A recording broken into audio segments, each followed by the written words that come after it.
This is Agriculture Today, and I'm Shelby Varner with the K-State Radio Network. A grain market update with K-State grain economist Dan O'Brien kicks off today's show. He provides a big picture view of the market while also talking about corn, wheat, soybeans, and grain sorghum. Sarah Lancaster, K-State weed specialist, continues the show as she discusses residual herbicides for corn and also shares about potential programs to use. K-State meteorologist Chip Redmond wraps up today's show as he explains all of the weather Kansas has seen in the past week and if we will experience it in the coming week. That and more is coming up ahead on Agriculture Today.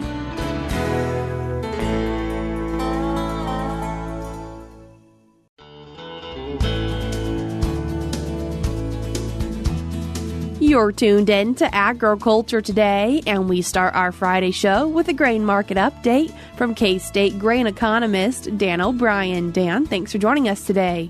Thank you, Shelby. Dan, as we're talking about the grain market, starting with taking a big picture view at the grain market, and what are you seeing? Well, I think the old saying that it's good to recognize that the times what the times are that we're in. And for us right now to recognize the seasonal factors that we're dealing with, which is, again, we don't have any field work going on really in much of the U.S., perhaps some down to the south. Our own planting here in the Western Corn Belt and really the upper Midwest, again, all the planting activities are all in front of us. We're heading towards the end of March. In a few weeks, we'll be into April, a week or two, and the further we get into that, the more we'll have field work going on. That the more news we'll have of planting progress, of the success or not of an emergence of crops. We'll pay all that much more attention to actual weather, et cetera. So when I look at where we're at this week, compare it to a month ago, prices are down 30, 40 cents or more at each point. Of course, at that time, we had other concerns. We were really, really worried about what was happening in South America at that moment. At this time, we're not so much, even though there's still questions about where that's all going. So we're in the season right now where we don't yet have the crop risk and uncertainty upon us here in the United States that's likely to come. So I think we recognize that. And because of that, you see where the futures prices are. The current for yesterday, 469 for the May contract. Dees harvest for corn, 453. And anymore when we don't know exactly what to do with prices, well, it's around 450 and maybe a few cents. So that's about where we're at. And then for soybeans, lead contract, $10.13. We've just been bouncing around $10 to $10.25 for a while now. New crop, November, just about the same, hanging around, closed yesterday at $10, 10 cents and a quarter. Not much happening there. And then for wheat, for hard red winter wheat, May, 586.5, and July new crop. Again, Kansas hard red winter wheat traded on the CME at 601, and then not a lot happening thereafter. The carries at this point in time, not a lot of movement. I would say on the hard red winter wheat contract, we do have some prolific carries, I guess, of 7 and a quarter, 7.5 cents, 6 3/4, all the way from the post-harvest July to September to December. Most of our farmers probably aren't going to grab onto that because they're waiting to see what they actually have coming out of the field yet. So it's the same situation. But the commercials probably are looking at that, no doubt. So a lot going on there. And on the cash prices, as we mentioned, down about 20, 30, 40 cents from there. You still continue to notice at this moment in time, pretty weak basis here in Southwest Kansas, 5 over in the Garden City area for corn, and every place else, the best bids are 25 to 35 under. The idea that we had coming through the winter months and on feed grain markets anyway, that there weren't that many opportunities out there for sales because what we had sold had been sold pretty quickly last fall. So I think we're seeing that play out right now, and until the seasonal factors come into play, it doesn't seem that there's a lot of impetus for buyers at this point in time to come in and buy grain. Now we'll see where that's at once we get out to June, July, and August, but that's where we're at right now. Sorghum, really the only cash bid for sorghum that's over $4 is in the Topeka area. A lot of 389s, 394s thereabouts. Soybeans, the best bids, about 953 or so, and that's also in the Topeka area, 943s in Hutchinson and Salina. Weaker elsewhere. New crop bids about 955, and then for cash wheat, best bids 556. Pretty uniform. Salina, Topeka, Hutchinson. Again, the top bids, new crop bids that are just a little bit higher. So not a lot of excitement right now in the grain markets. Again, we're kind of waiting for something to happen, and those signals are just around the corner. I would say, again, we talked about what are we looking for in the near future that could move the markets. We still have on March 31st a couple of USDA reports that are quite important. The prospective plantings report, which would give us more information as to what the USDA said at their Outlook conference about 94 million acres of corn and 84 million acres of soybean, corn being up, beans being down, whether that comes to fruition or not. And what's subtly important for the supply-demand balance sheets, for the old crop balance sheets, will be the stocks reports. We'll take those stocks report figures, we'll back calculate how much actual usage we had each quarter, and particularly for corn, for sorghum, and for wheat. That'll give us a better idea of how much feeding of those grains is going on. So we'll have that information then, and then we'll come out of that and be looking at the upcoming April 10th WASDE report. So that probably will pivot based on the stocks reports. And the market will be looking at the planted acres, and the USDA will reissue their projections with the March 31st numbers in the May 12th. And so that's the type of info we're dealing with right now. Again, March 31st, next USDA data coming in. And after that, then planters aren't soon to start rolling thereafter, and we'll see where weather and planning progress take us. And at that time, it'll be just as important what the climatologists say as it is the economists, because we'll all be watching the weather at that time and seeing where the markets go. And when we're talking about the weather, are you really looking at just what's happening in the U.S. or really around the globe? Oh, it's an around the globe issue, particularly in the major exporting countries. Of course, we're laser focused on South America, and I understand the daily reports we get out of there. I look at the weather maps. They show a lot of dryness and some conditions that aren't necessarily that great. But yet, I think that the international grain markets pay attention, as they well should, myopically to what's the latest bit of weather, and that weather so far has been friendly to crops in Brazil, even with some earlier damage and challenges. Argentina not doing too bad right now, but I guess we won't know exactly how all of that works out, particularly second crop corn in Brazil, the safrinha crop, which is our main export competitor, until a month or so down the road. So we'll see where it all goes. Any concerns, positives you're seeing in the grain market right now, Dan? For positive concerns, I think that we're still. I guess my positive concerns are that I think that the USDA is a very strong, very optimistic, maybe a very optimistic set of yield assumptions in their projections going forward. Again, they projected the corn yields for this year at 181 bushels an acre. The record we had last year 179.3, and we thought we had 183 or 182. Ratcheted it back down. So I think that's a very optimistic yield. We'll see whether we hit that.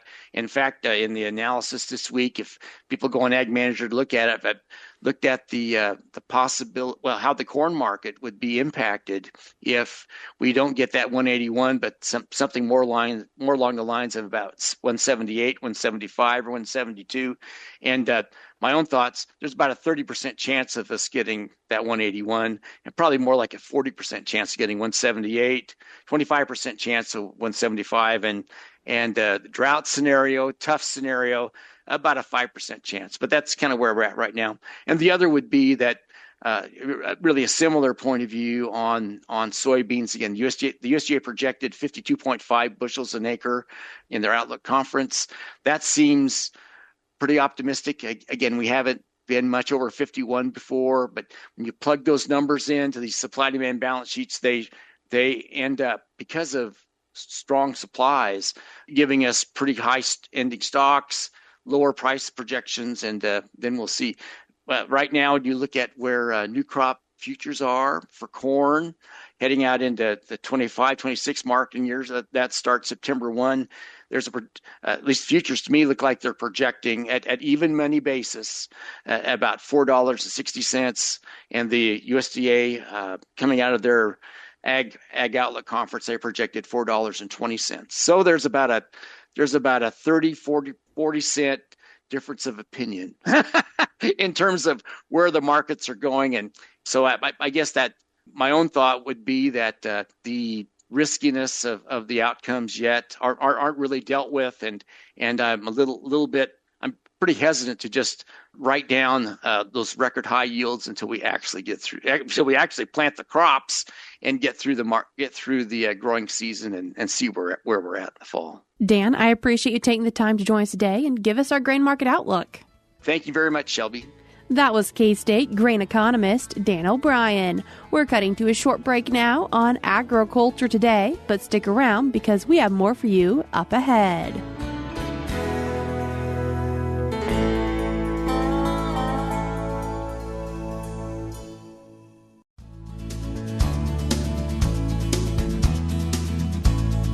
You're tuned in to Agriculture Today, and we continue our show talking about residual herbicides for corn with K-State weed specialist Sarah Lancaster. Sarah, thanks for joining us today.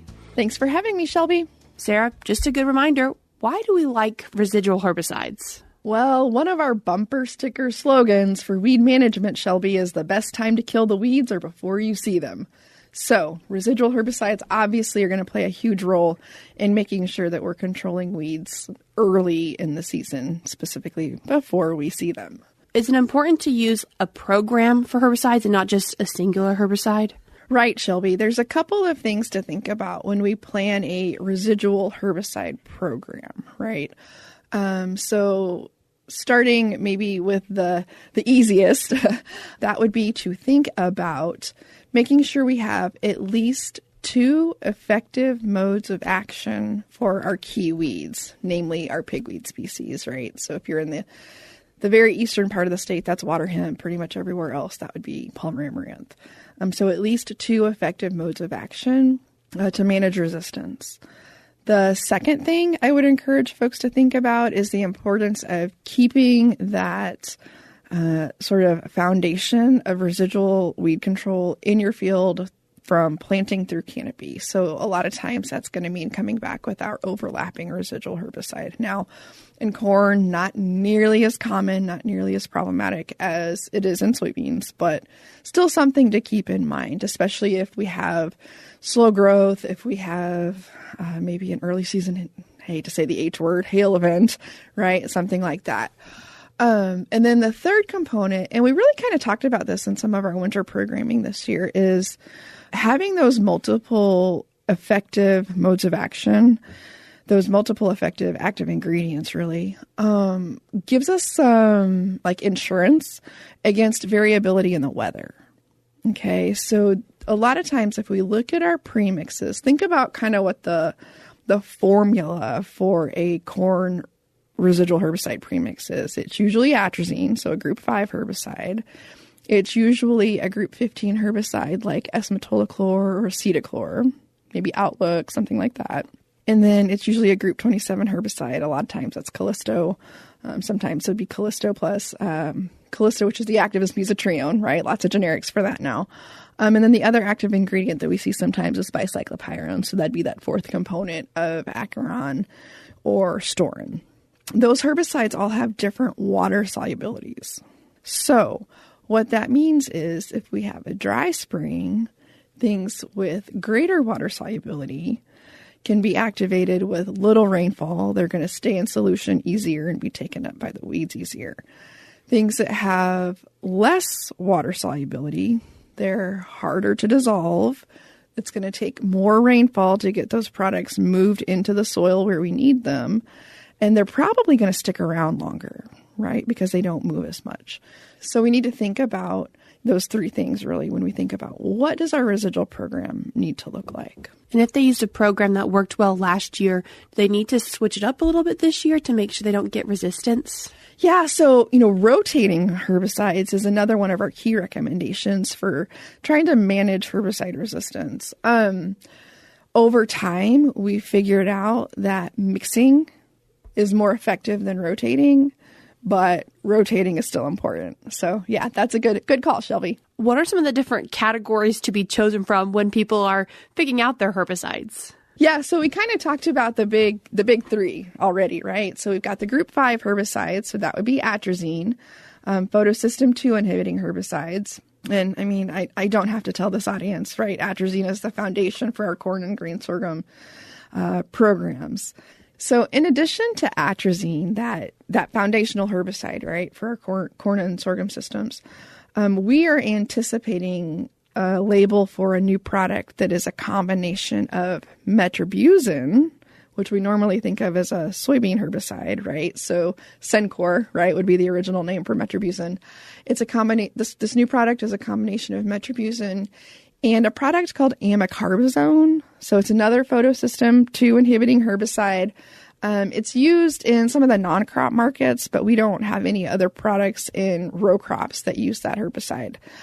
So we were able to evaluate this product in our small plot studies at Ashland Bottoms last summer, and it provided excellent control of pigweeds and even morning glories relative to some of the other products that we looked at last year. So excited to see some not necessarily brand new active ingredients, but new active ingredients to the corn space to give folks some more options in their residual program.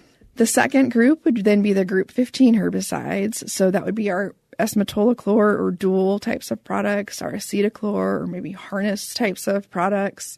Outlook, Zidua would be other examples as well. These are going to help with a lot of our annual grasses, and they actually do provide some of the work for our pigweeds.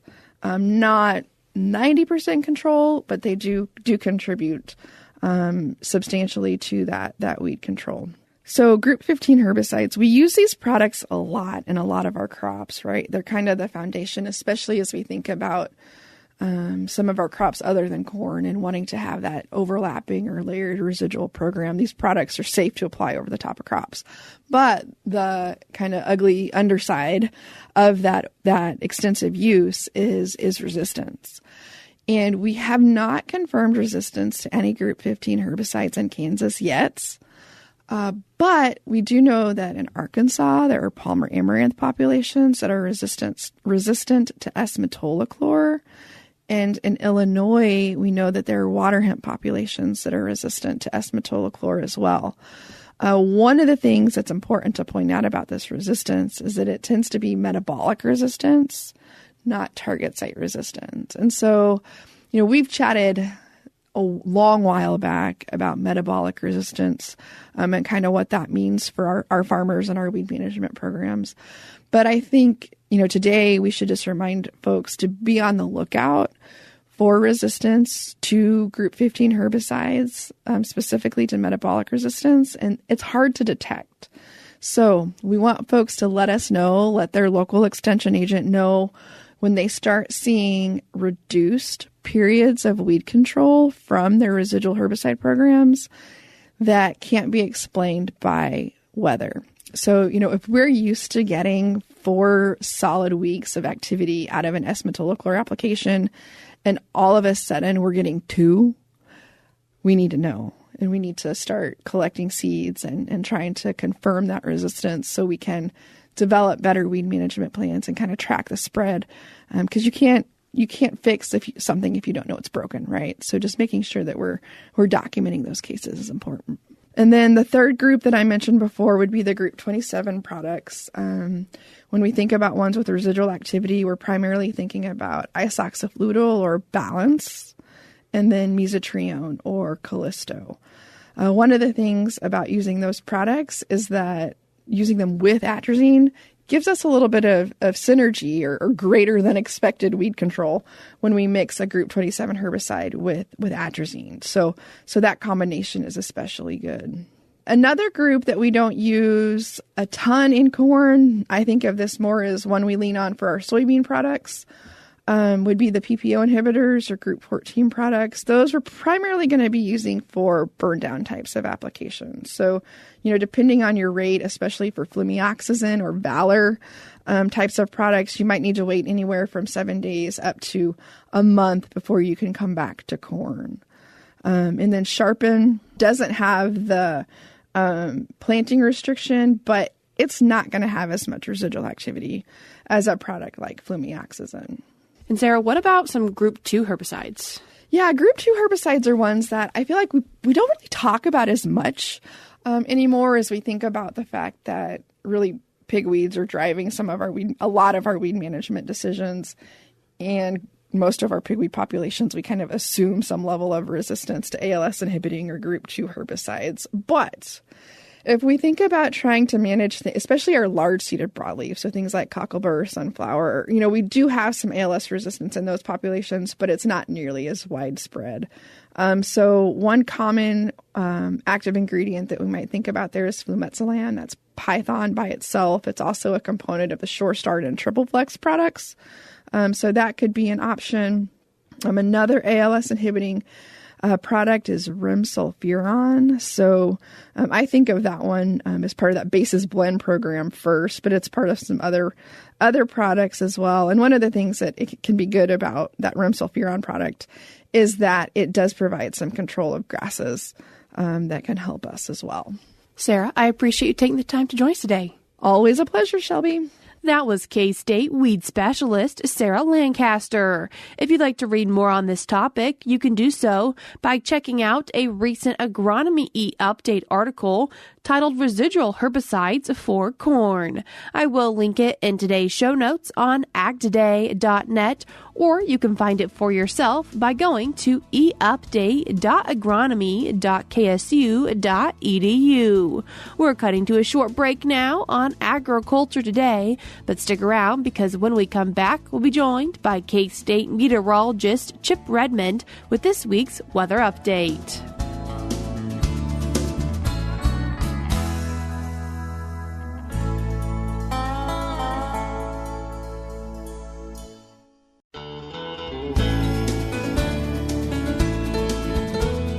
You're tuned in to Agriculture Today, and we conclude our Friday show with a weather update from K-State meteorologist Chip Redmond. Chip, thanks for joining us today.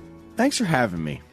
Chip, this past week, the only thing we maybe didn't see in terms of Kansas weather was warm season severe weather. Yeah, we did not see thunderstorms. We didn't see any tornadoes or hail. But I think that's the only thing that got left out. We had just really, really, really dynamic weather across the state the last week. We need a break in the wind. We have had 2 wind events now in the last week of 60 to 70 plus mile an hour winds. That has a lot of negative side effects. We had a lot of blowing dust, a lot of multi-car accidents, fatalities. It's not been good.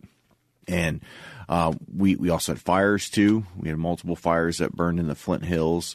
Thankfully, the area where we're still mostly concerned about the fire or had the biggest fire fuel loading concerns is still the Southwest. And thankfully, everyone's done a great job mitigating fire risk and avoided sparks. We haven't had fire occurrence in that area. But then we had the whole component of the snow. And I think there'll be a pretty substantial recovery in a lot of north central and western Kansas from the snow. We had as much as 10 inches of snow in places like Gove, north and east to Norton Phillips County.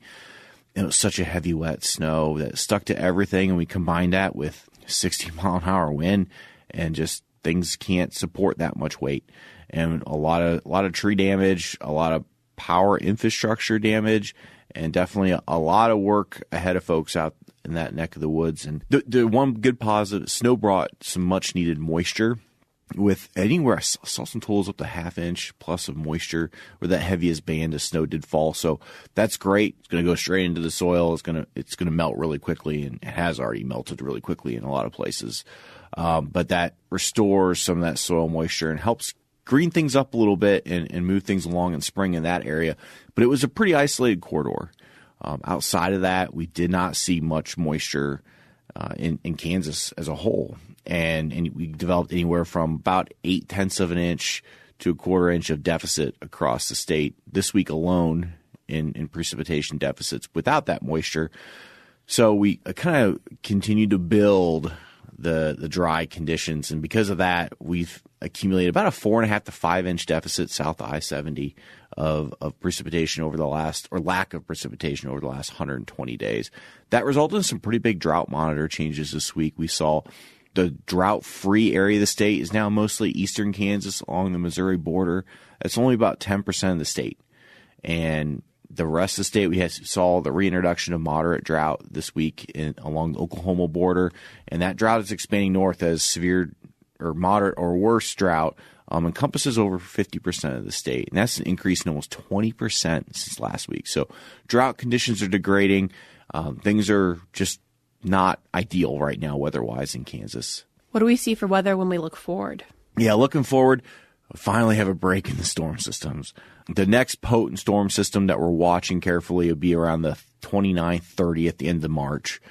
So we have about a week-plus period here where we're still going to have breezy winds. The winds are going to shift every other day pretty much. South one day, north the next with a weak cold front, then south again. They'll still be breezy. We'll still have 20 to 30 mile-an-hour gusts every day. Some days a little bit breezier than others.